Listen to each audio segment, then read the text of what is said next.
राजा अशोक कुनै बेला बडा महत्वाकांक्षी थिए र यसै कारण आफ्नो दायाँ बायाँका एकपछि अर्को देशलाई जित्ने क्रममा लाखौं मान्छेको रगत बगाउन पुगे। कलिङ्गको युद्ध सबभन्दा भयावह युद्ध थियो। त्यो युद्धमा लाखौं मान्छे रणमैदानमा काटिएको देख्दा राजा अशोकको मनमा वैराग पलाउँछ।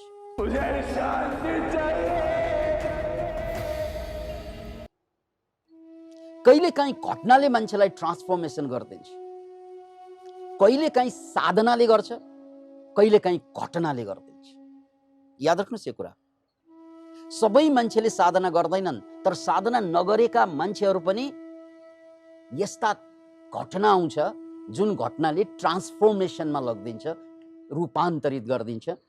त्यस्ता रूपान्तरित भएका मान्छेमध्ये सम्राट अशोकको नाम हामी उल्लेख गरिरहेका छौँ।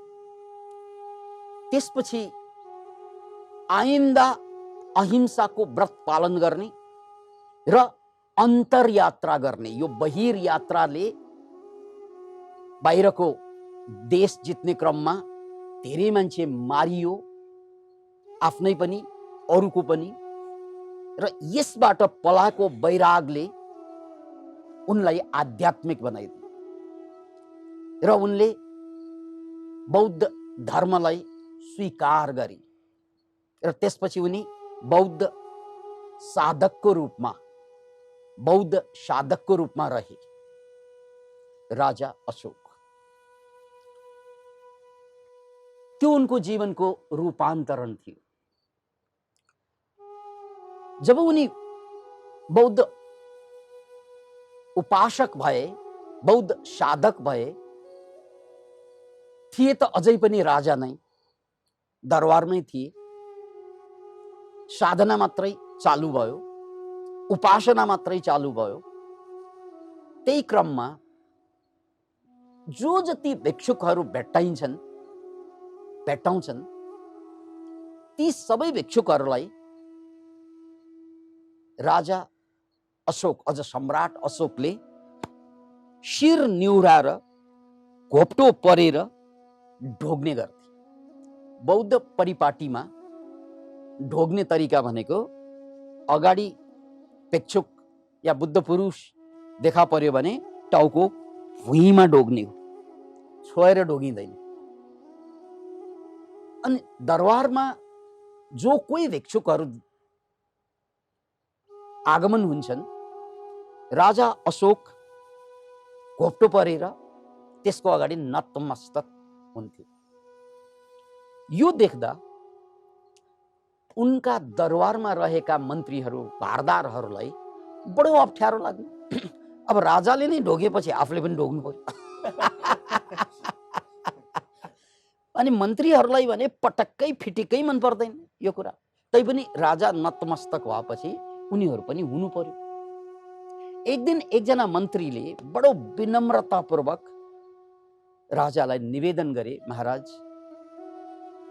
हजुरले मुक्तात्माहरू, ज्ञानीहरू, ठुला ठुला भिक्षुकहरू, थेरो महाथेरोहरूलाई वन्दना गर्नु, ढोग्नु यो ठिकै लाग्छ। तर भर्खर मात्रै भिक्षुक भएका मान्छेहरूको अगाडि पनि हजुर केटा केटा हुन्छ, हजुरको उमेरकै हिसाबले पनि उसकै अगाडि पनि घोप्टो परेर ढोगिरहेको, वन्दना गरेको देख्दा हामीलाई बडो अप्ठ्यारो हुन्छ महाराज, रिसानी माफ होस्। अनि राजाले भारदारहरूको अनुहारमा हेरेर के जवाफ दिए त भने, भारदार हो, यसको जवाफ म दिन्छु तिमी, तर यसको लागि एउटा प्रयोग गर्नुपर्छ। त्यो प्रयोग के त भने, एउटा भाँडोमा या बोरामा सबै खालका टाउकाहरू बटुलेर ल्याउनु, जस्तै खसीको टाउको, राँगाको टाउको, कुखुराको टाउको, हाँसको टाउको, मान्छेले जेको टाउको खान्ने गर्छ त्यो सबैको टाउको बटुलेर ल्याउनु र त्यसमा एउटा मुर्दाको टाउको पनि, मान्छेकै मुर्दाको टाउको पनि अर्को बोरामा कसेर ल्याउनु। अनि यी सबै टाउकाहरू बेचेर आउनु, यी सबै टाउकाहरू बेचेर आउनु। त्यसपछि म तिमीहरूलाई जवाफ दिन्छु। म तिमीलाई स्पष्टीकरण दिन्छु। भाइ बहादुरहरू राजाको वचन नाइ भन्ने कुरा आएन। अब टाउको बेच्न हिँडे। राँगाको थियो, कुखुराको थियो, हाँसको थियो, सबै टाउकाहरू जसको टाउको खाने गर्थ्यो सबै बेचेर आयो। तर फर्काउँदा चाहिँ एउटा टाउको बेच्न सकेन, एउटा टाउको बेच्न सकेन। त्यो मान्छेको टाउको थियो। महाराज, हजुरको आज्ञा मुताबिक सबै टाउकाहरू बेचियो। तर यो मान्छेको टाउको कोही मान्छेले किन्ने त कुरा के हेर्न मान्दैनन्। ठिक छ, त्यसमा सितै दिएर आउनु।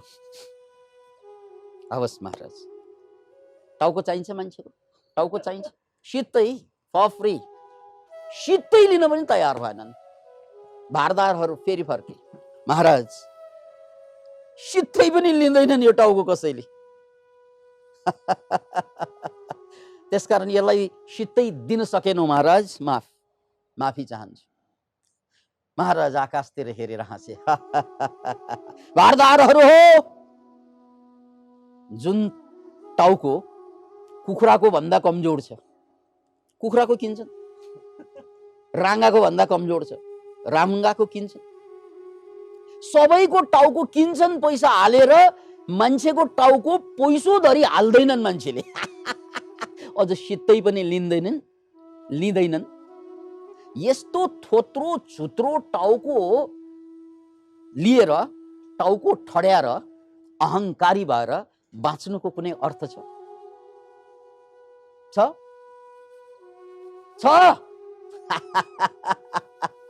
महाराज चिच्याउनु भयो। Can you imagine it? त्यसैले हे टाउकाहरू,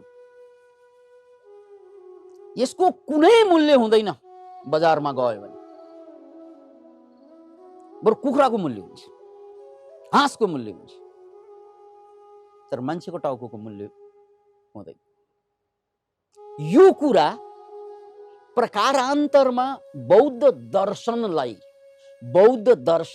बुद्धको वचनलाई, बुद्धको ज्ञानलाई, बुद्धको जटिल ज्ञानलाई, जटिल दर्शनलाई राजा अशोकले सरल उदाहरणबाट सम्झाइदिन भ्याए। याद राख्नुहोस् यो कुरा। दर्शन बुद्धको मुखारविन्दबाट निश्रित जस्ताको तस्तै सुन्दा कतिले बुझ्छन्, कसैको कानमा छिर्दो हो, अर्को कानबाट निस्कन्छ। त्यही दर्शनलाई, त्यही ज्ञानलाई उदाहरण सहित व्यावहारिक रूपमा राजा अशोकले प्रष्ट पार्यो। अब दर्शन के हो त? अब बौद्ध दर्शन के हो त? या बुद्धले के भन्नुभयो, यसलाई पनि हामी चिन्तन गरौँ। हामी जन्मेको त शुक्रकीटबाट जन्म सुरु भयो, शुक्रकीटबाट जीवन त त्यहाँबाट सुरु भयो। अनि त्यसपछि आमाको गर्भमा, अनि त्यसपछि बिस्तारै हामी संसारमा आउने क्रममा बढ्दै यो उमेरसम्म आयौँ। र कुनै बेला यो म भन्ने व्यक्ति मान्छे थिएन, शुक्रकीट थिए सबै। अब त्यो शुक्रकीट गयो कहाँ? मर्यो भन्न पाइँदैन, किनकि त्यसैको विस्तार यो। त्यो बाँकी छ भन्न पाइँदैन, किनकि त्यो देखिँदैन, छैन। त्यही शुक्रकीटको रूपान्तरण नै अहिलेको हामी। कोही प्रवचन सुन्ने शुक्रकीट, कोही प्रवचन गर्ने शुक्रकीट होइन त? हामी अझै पनि मूलमा त हामी शुक्रकीट नै थियौँ।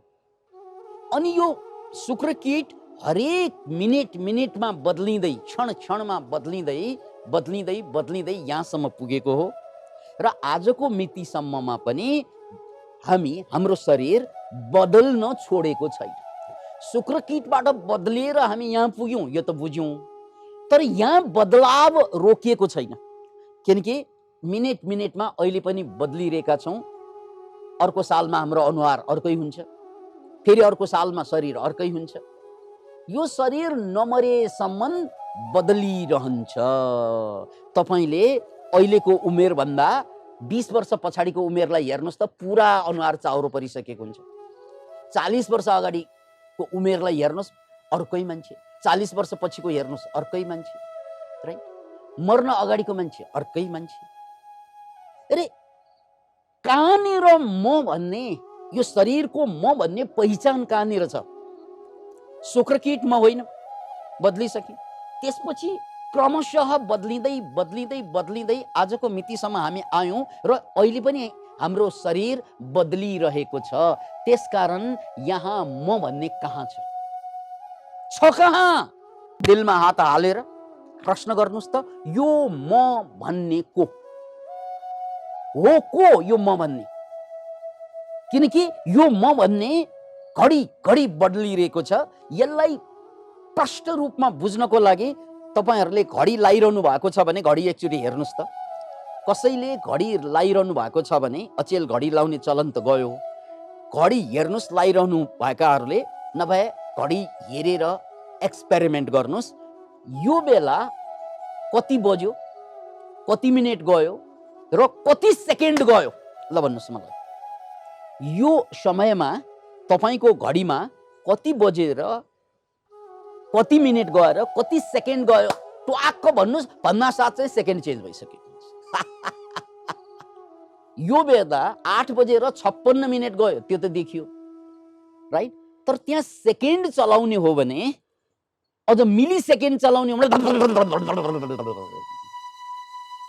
तपाईले जवाफ दिना साथ नै 8 बजेर यति मिनेट गएर यति सेकेन्ड भन्ना साथ अर्को सेकेन्ड आइसक्यो, भन्ना साथ अर्को सेकेन्ड आइसक्यो। Can you imagine it? 8 बजेर 56 मिनेट गएर अहिले 52 सेकेन्ड गयो, 53 भयो, सरी 54, 55, 56, 56, 57, ल कति भनिरहनु थियो? Can you imagine it? त्यसकारण समय धारा हो, समय सत्य होइन, धारा हो। याद राख्नुहोस् यो कुरा। टाइम भनेको रिलेटिभ हो, समय सत्य होइन। किनकि सत्य त त्यो हो जो कहिल्यै बदलिँदैन, अन्तिम सत्य त्यो हो, राइट? जो बदलिरहन्छ त्यो सामयिक सत्य हो, सापेक्ष सत्य हो। त्यसकारण समय सापेक्षिक सत्य हो, त्यो बदलिरहन्छ। जसरी समयलाई तपाईले यति बज्यो भन्न सकिँदैन, ट्याक्क मिलाएर भन्नासाथ चेन्ज हुन्छ, त्यस्तै जिन्दगी म भनेर भन्नुहुन्छ नि तपाईले आफ्नो शरीरलाई, यो म हुँ भन्नासाथ चेन्ज भइसक्यो, यही मै हुँ चेन्ज भइसक्यो, म भन्नासाथ चेन्ज भयो। त्यसकारण हिजोको म, अहिलेको म सेकेन्ड सेकेन्डमा चेन्ज भइरहेको हुन्छ। हामीले त्यसलाई रियलाइज मात्र गर्दैनौँ, राइट? त्यसकारण म भन्ने शरीर कै रूपमा म भन्दा पनि म भन्ने चीज कतै छ? म भन्ने चीजै छैन। एउटा मको धारा छ, हो? त्यसकारण आई भन्न मिल्दैन क्या। आई भनेको त स्ट्याटिक बुझिन्छ, आइङ हो यो। किनकि इंग्लिशमा आइएनजी भयो भने गोइङ भनेपछि गइरहेको छ, हो? सिइङ भनेपछि हेरिरहेको छ। त्यसकारण यो म पनि मैङ हो यो।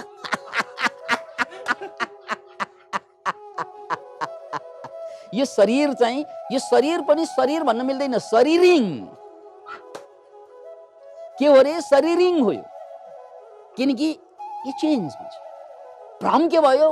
यो मेरो शरीर, नै यो शरीरिङ हो। अघि अर्कै थियो, अहिले अर्कै छ, पछि अर्कै हुन्छ, यो धारा हो। त्यसकारण यदि मैले शरीरलाई म मान्ने हो भने तापनि म भन्ने चीज छैन। त्यसकारण मैङ। लक्ष्मी बहिनीले म भन्ने टाइटल जोडिहाल्नु भयो। अब अरू साथीहरूले म अनि इङ जोड्यो भने अझै सार्थक हुन्छ। कसले भनेको यो कुरा? मैङले। को हाँसेको? मैङ। को नहाँसेको? तिमीहरू इङ। Can you imagine it? त्यसकारण यो जम्मै सत्य होइन। मेरो शरीर जसलाई म भनेर एकदम मोहित छु नि, म अझ शरीरमाथि मात्रै हो, यो शरीरले जन्माएको अर्को शरीर हुन्छ। मेरो छोरा भन्छ, होइन यो शरीरको छोरा। मेरो स्वास्नी भन्छ, होइन यो शरीरको स्वास्नी। मेरो दाइ, मेरो आमा, मेरो परिवार, यो सबै शरीरको। अनि शरीर सत्य होइन। यही हो अविद्या भनेको, यही हो अविद्या भनेको। म भन्ने चिजै छैन, तर त्यो मको लागि काटा मार गर्छन् मान्छे, मको लागि जिन्दगी भर सङ्घर्ष गर्छन् मान्छे। अविद्या भनेको सबै दुःखको कारण, अविद्या भनेको सबै दुःखको कारण, र सबै दुःख रहुन्जेल मान्छेलाई समाधि घट्दैन। अनि समाधि नघटेसम्म जिन्दगी सार्थक हुँदैन। त्यसकारण समाधि घटाउनको लागि दुःख मेटाउनु पर्छ। याद राख्नुहोस् यो कुरा। र सम्पूर्ण मानसिक दुःखबाट मुक्त पाउनको लागि दुःखको कारण जसलाई क्लेश भनियो, त्यो क्लेशलाई बुझ्नुपर्छ। त्यसमा अविद्याको कुरा छ। अविद्या भनेको जे होइन त्यसलाई सत्य ठान्नु, र जे सत्य होइन त्यसलाई सत्य भनेपछि, सत्य ठानेपछि अब वास्तविक सत्य ओझेलमा पर्छ। जो सत्य नै होइन त्यसलाई पक्रेर बस्यौँ, त्यसलाई पक्रेर बस्न साथ जो सत्य हो त्यो कहिल्यै पोल्टामा नपर्ने भयो। त्यसकारण पहिलो कुरा, जसलाई म भनेर भन्छु नि, म शरीरलाई, यो कसको घर? यो मेरो घर होइन, तेरो घर होइन, यो तेरो शरीरको घर। किनकि तँलाई घरै चाहिँदैन, आत्मालाई घर चाहिन्छ, चेतनालाई घर चाहिन्छ, चाहिन्छ। आत्मालाई स्वास्नी चाहिन्छ। बिहे गर्ने, बिहे गर्ने, म बिहे गर्ने रे, शरीरले बिहे गर्ने भनेको यो रोबोटले, राइट? मलाई सन्तान चाहियो, आत्मालाई सन्तान चाहिन्छ, चेतनालाई सन्तान चाहिँदैन, आत्मालाई सन्तान चाहिँदैन, आत्मालाई सम्पत्ति चाहिँदैन, चेतनालाई सम्पत्ति चाहिँदैन। यो सबै कुरा म मेरो भनेर सारा संसारमा दुःखको हजारवटा कारण बनाएर बस्ने मान्छेको अज्ञानता, अविद्या होइन र? किनकि यो शरीरलाई म मानेपछि शरीरलाई त भोक लाग्छ, खाना चाहिन्छ, निद्रा लाग्छ, बिसाउन चाहियो, सेक्सुअल फिलिङ हुन्छ, पार्टनर चाहियो। यो सबै गडबड गर्ने शरीर हो। आत्माले केही पनि गर्दैन, चेतनाले केही पनि गर्दैन। गडबड गर्ने सबै कुरा शरीरले गरिरहेको छ। अनि त्यो शरीरलाई म भनेर ठानेपछि गडबड कसले गरेको? मैले गरेको। गडबड कसले गरेको? तैँले गरेको।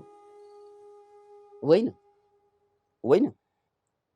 यो गडबड किन भएको त भने यो शरीरलाई म ठानेकोले गडबड भएको। यो शरीर कुनै बेला शुक्रकीट थियो र कुनै बेला मृत्यु हुन्छ, मौत हुन्छ, लास हुन्छ। हेर्नुहोस् त यसको कहानी। यो कुनै बेला अलिकति धेरै पास्टमा गयो भने यो शुक्रकीट हो, फेरि शुक्रकीट। अलिकति धेरै फ्युचरमा गयो भने यो लास हो। अब यो लास तपाईँ हो कि त्यो शुक्रकीट तपाईँ हो? न लास तपाईँ हो अहिलेको घडीमा, न शुक्रकीट तपाईँ हो। तर हो पनि फेरि कुनै बेला शुक्रकीटै थियो, कुनै बेला लासै हुनेछ। यो पनि सत्य हो, त्यो पनि सत्य हो, र यो पनि सत्य हो। र यो कस्तो सत्य? चेन्जेबल सत्य। यसलाई सामयिक सत्य भनिन्छ। बुद्धको भाषामा यसलाई समवृत्ति सत्य भनिन्छ। समवृत्ति सत्य भनेको वृत्ति अनुसार चेन्ज भइरहने सत्य, यो समवृत्ति सत्य। त्यसकारण यो सत्य नबुझेकोले, यो समवृत्ति सत्य नबुझेको कारणले गर्दा यसलाई नै शाश्वत सत्य मान्यौँ हामीले। अनि म भनेको यो शरीर ठान्यौँ हामीले। अनि त्यसपछि यो शरीरको सारा समस्या मेरो समस्या बनिन्छ। त्यसकारण पहिलोचोटि यदि तपाईँले म भनेको शरीर होइन, किनकि शरीर भनेको त परिवर्तनशील छ। हरेक क्षणमा यो सेल्सहरू, लाखौं लाख सेल्सहरू मर्छन्। जीवित सेलै एकदमै त्यो बिरामी भएर सेल मर्नु त आफ्नो ठाउँमा छँदैछ। भरापुरा सेल पनि मर्छन्।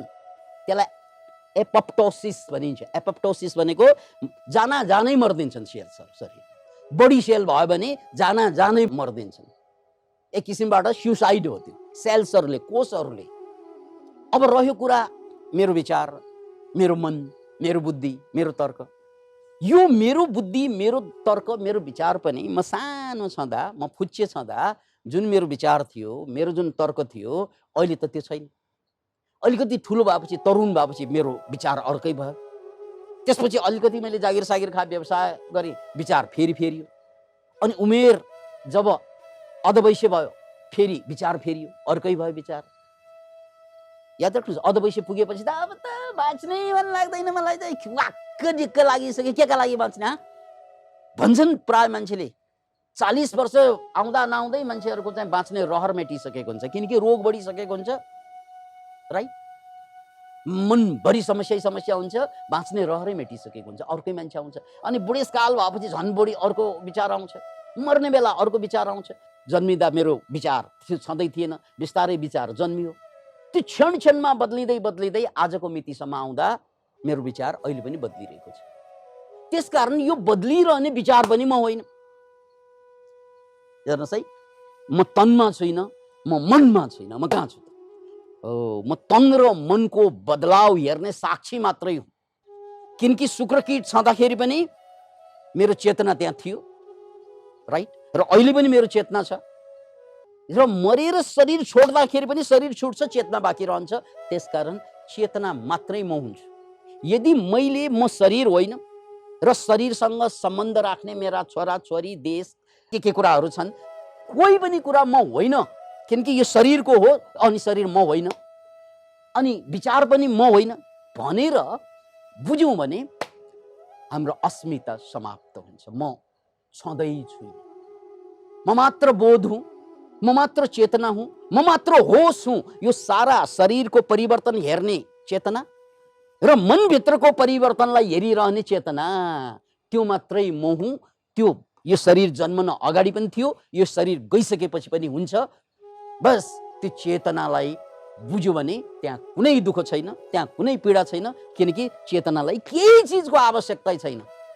सारा कुरा समाप्त हुँदा पनि ऊ खुसी छ, सारा कुरा बन्दाखेरि पनि ऊ खुसी छ, किनकि ऊ आफैमा पूर्ण छ। ओम पूर्णमदः पूर्णमिदं, परमात्मा पूर्ण हुनुहुन्छ, यो पनि पूर्ण छ, किनकि पूर्णबाट पूर्ण घटाउँदा पूर्ण नै बाँकी रहन्छ। ओम पूर्णमदः पूर्णमिदं पूर्णात् पूर्णमुदच्यते पूर्णस्य पूर्णमादाय पूर्णमेवावशिष्यते। त्यो परमात्मा, पूर्ण परमात्माबाट यो जीवात्मा निस्केको कारणले गर्दा हामी मूलतः परमात्मा नै हौं भनेर बोध भयो भने अनि राजा अशोक जस्तै तपाईँ फेरि विनम्र हुनुहुन्छ। किन त भन्नाले यो शरीर म होइन, म राजा भन्ने अहंकार पनि छैन, किनकि यो त राजा भन्ने के हो? यो विचार हो। अनि यो शरीर हो, त्यो विचार हो, दुवै म होइन। त्यसकारण म अहंकारी बन्नुको अर्थ छैन।